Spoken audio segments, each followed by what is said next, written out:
I never imagined that the person I trusted the most would betray me in the most unimaginable way. I was 32 when the truth came crashing down on me. My sister, the one I grew up with, shared secrets and dreams, had committed the ultimate betrayal. It was a chilly autumn evening when I stumbled upon the truth. William, my then fiancé, had left his phone on the kitchen counter.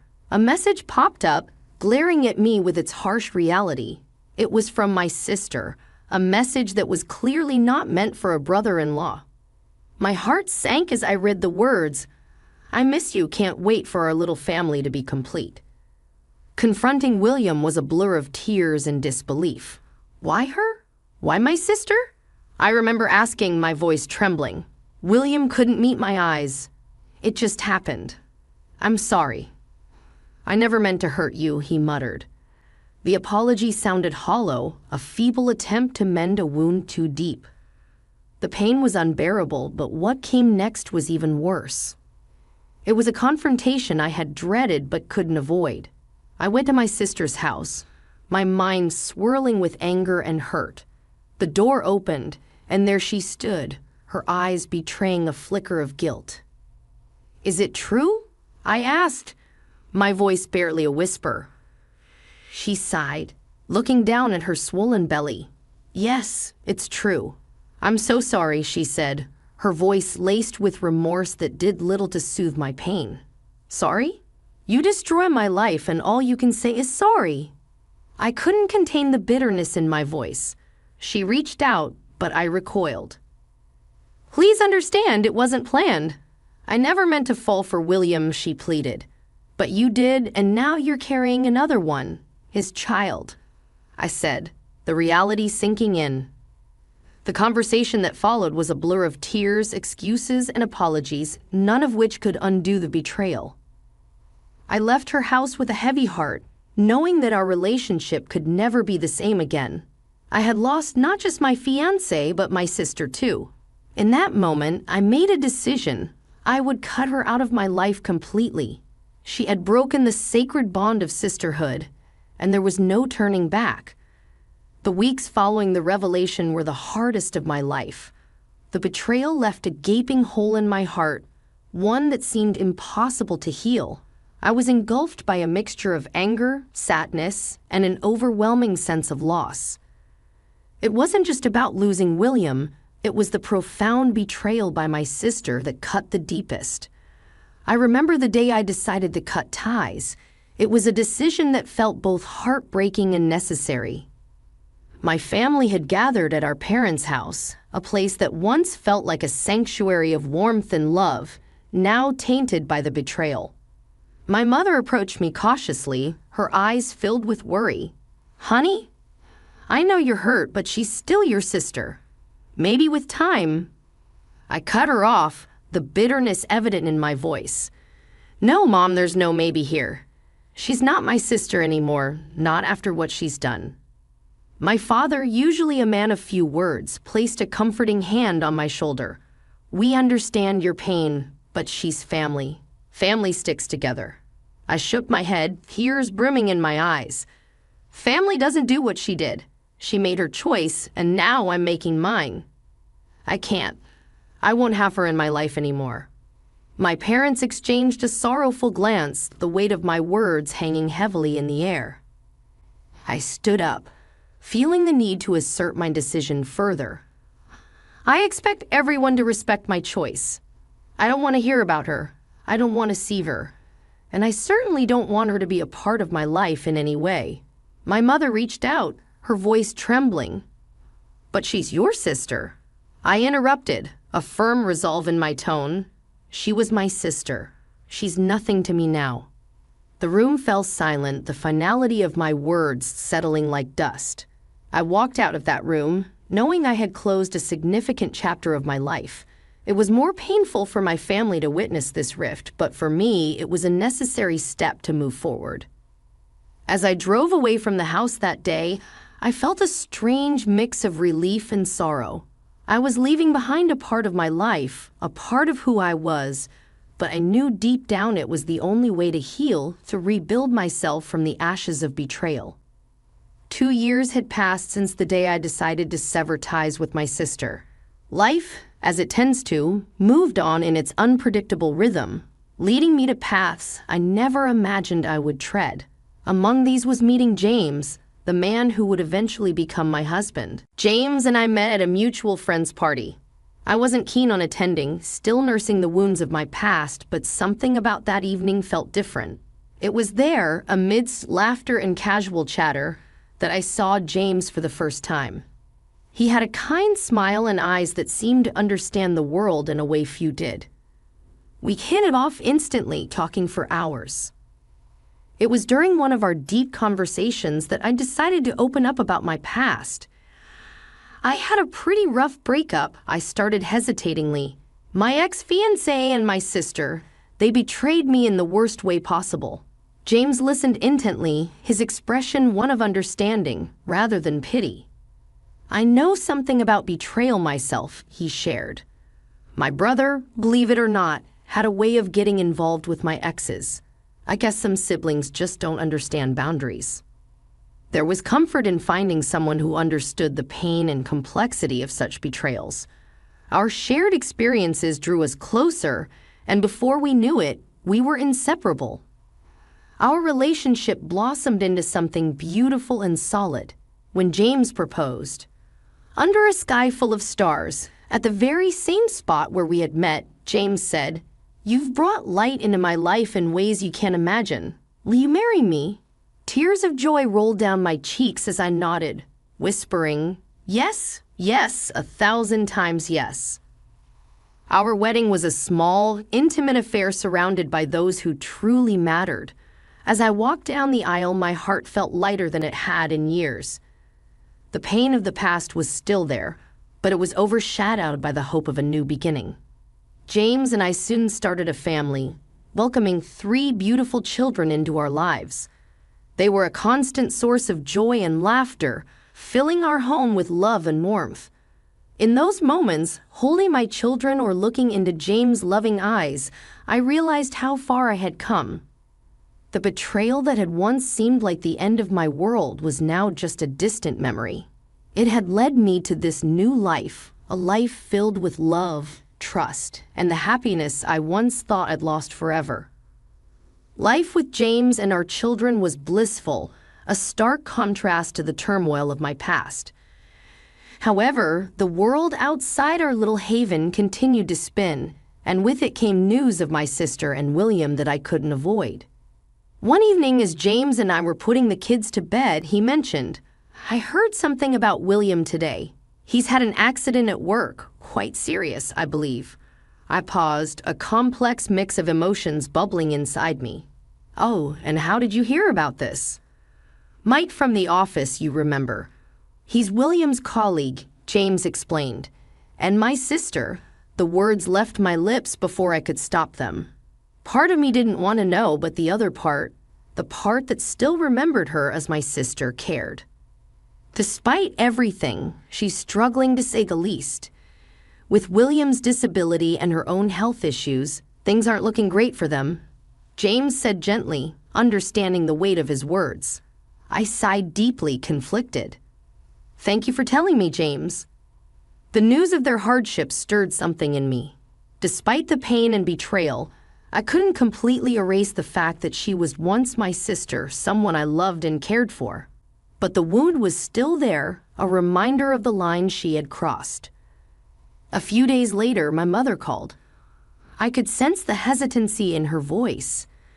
"Dear, I know you don't want to hear about her, but your sister is in a bad place right now. And with William's condition, they're struggling to even feed the girls." I started, my voice heavy with unspoken emotion. "Mom, I'm not asking you to forgive her. Just maybe there's something you can do for the girls' sake. They are your nieces, after all," she pleaded softly. I felt a tug at my heart, thinking of the innocent children caught in the middle of this mess. "I need to think about this, Mom. I can't promise anything." After the call, I sat down with James, pouring out my conflicted thoughts. "They're innocent in all this, James, the kids, but helping them means opening a door I've closed a long time ago." James took my hand, offering a comforting squeeze. Whatever you decide, I'm with you. But remember, you don't owe them anything. Your first responsibility is to yourself and to our family. His words were a balm, a reminder of the new life I had built, a life that was far removed from the shadows of my past. I lay awake that night, pondering over a decision that felt impossible to make. My heart bled for the children, but was it enough to risk the peace I had fought so hard to find? The dilemma of whether to help my sister and her family weighed heavily on me. James noticed my unrest and often asked if I was all right, but I found it hard to articulate the storm brewing within. One evening, as we sat down for dinner, the phone rang. It was my father this time, his voice weary, a tone I wasn't accustomed to hearing from him. Your sister and William are in a tight spot. They asked if we could take in the girls for a while, he said. I felt a knot form in my stomach. And what did you say? I asked. We're considering it, but they also asked if you and James might help. I was silent for a moment, digesting his words. Dad, I don't think I can do that. There was a pause on the other end. I understand, but they are just kids. They shouldn't suffer for their parents' mistakes. I know, Dad, I know, but it's not just about the kids. It's everything she did, everything she took from me. I replied, my voice strained with emotion. We just thought maybe for the sake of family, Dad. Some wounds are too deep. I'm sorry. I can't. I hung up, feeling a mix of frustration and guilt. James reached across the table, covering my hand with his. It's okay to say no. You've been through a lot. I nodded, grateful for his support, but still tormented by the decision. A few days later, my sister reached out directly, a message appearing on my social media. Her words were desperate. I know what happened between us, but I need you. The girls need you. We're family, after all. I stared at the screen, her words echoing in my mind. Family. That word had lost its meaning when she betrayed me. What we had as family ended a long time ago. I'm sorry, but I can't help you. She responded quickly, a hint of bitterness in her words. How can you be so cold? They are just kids and they have their parents and grandparents. I wrote back, my heart racing with a cocktail of emotions. The exchange left me drained. It was one thing to say no to my parents, quite another to deny my sister directly. But I knew in my heart it was the right decision. My loyalty was to the family I had built, the family that stood by me when my world fell apart. That night, as I tucked my children into bed, their innocent faces a stark contrast to the complexity of the adult world, I knew I had made the right choice. My duty was to protect them, to ensure their world remained unscathed by the shadows of my past. Despite my clear message on social media, my sister refused to take no for an answer.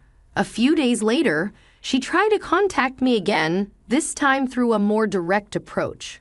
I was in the kitchen preparing dinner when I heard the familiar tone of an incoming video call. Hesitantly, I accepted the call, and there she was, my sister, her face worn with stress and worry. Please, I'm begging you. We're at our wits' end here. William can barely move, and I'm struggling to keep up with everything, she pleaded, her voice cracking with desperation. I took a deep breath, trying to steady my racing heart. I told you already, I can't help you. I'm sorry, but we're sisters. She insisted, tears welling up in her eyes. Remember how we used to dream of our future together? How we promised to always be there for each other? That was a long time ago, before you made your choice, I said, my voice steady despite the turmoil inside me. She was silent for a moment, then said, It's not just about us anymore. It's about the girls. Don't they deserve a chance? I felt a pang of sympathy, but it was quickly overshadowed by the memories of betrayal. They do deserve a chance, but not at the cost of my family's peace. You have other people who can help. She sobbed openly now, her face a portrait of anguish. I never meant to hurt you like this. I was just lost. I replied, my voice firmer than I felt. The call ended with her in tears and me in a state of emotional exhaustion. I turned off my phone, not wanting any more intrusions into the life I had painstakingly rebuilt. James found me sitting at the kitchen table, my head in my hands. "Are you okay?" he asked, concern etched on his face. I looked up at him, grateful for his presence. It was my sister. As we sat around the dinner table, my aunt, always wanting to speak her mind, broached the topic. "I can't believe you're turning your back on your own niece and nephew. They're just children." I felt all eyes on me, the weight of their judgment heavy in the air. "It's not a decision I made lightly," I started, trying to keep my voice calm. "But there's a lot of history there that can't be ignored." "But they are innocent in all of this," my uncle chimed in. "Shouldn't they be spared from the sins of their parents?" I took a sip of water, buying myself a moment to collect my thoughts. "I understand that, and I sympathize with them. But being involved with my sister again, even indirectly, is something I can't handle. It's a boundary I've set for my own well-being." My mother, always the peacemaker, tried to soften the atmosphere. "Let's not forget what she went through. This isn't an easy situation for anyone." The conversation shifted, but the tension lingered. Later in the kitchen, my cousin approached me. "I get that you're hurt, but don't you think this grudge has gone on long enough?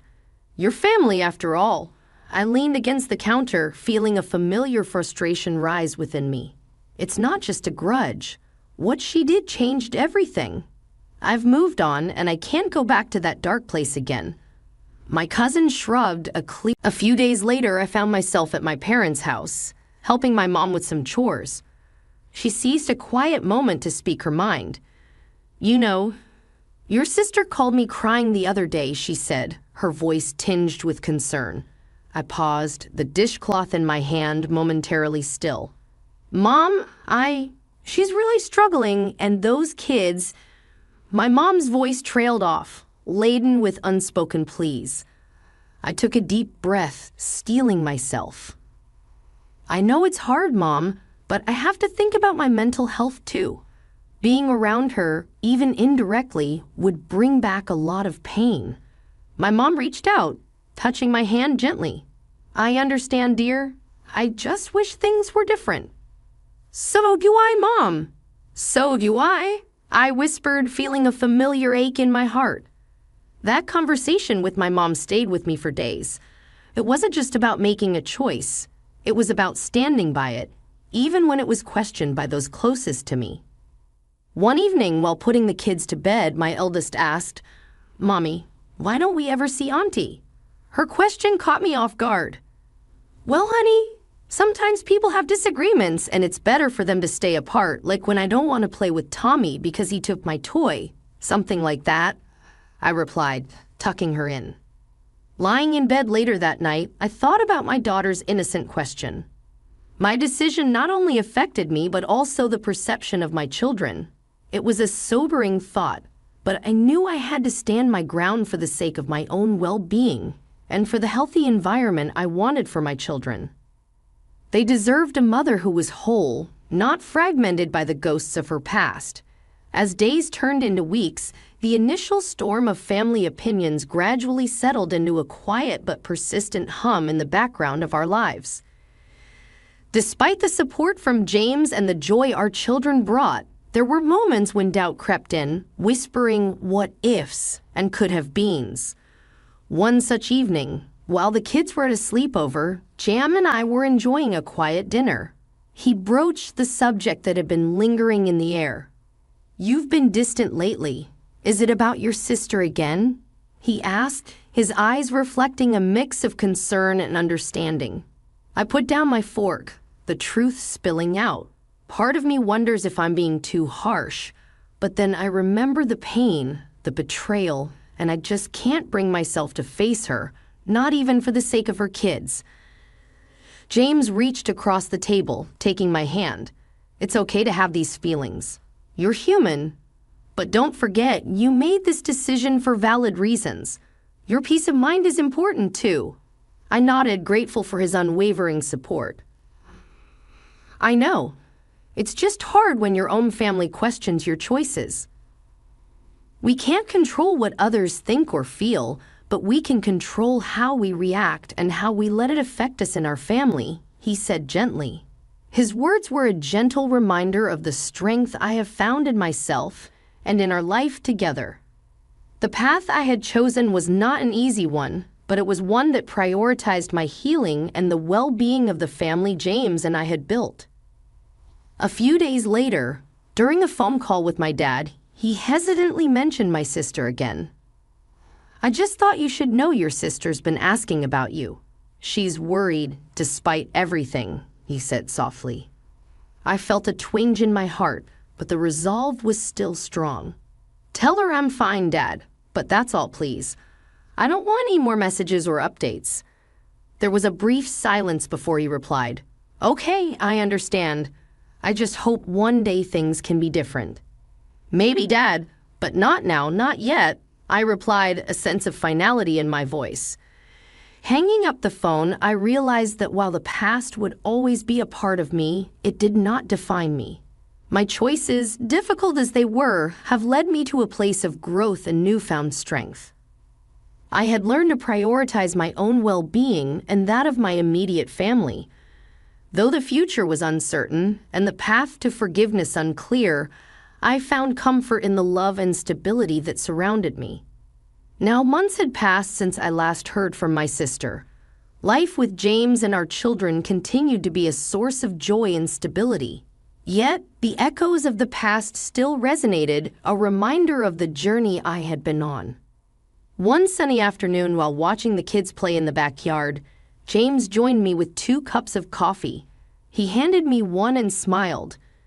"You seem more at peace these days." I took a sip, feeling the warmth of the coffee and his presence. "I am. It's been a journey, but I think I'm finally learning to let go of the past."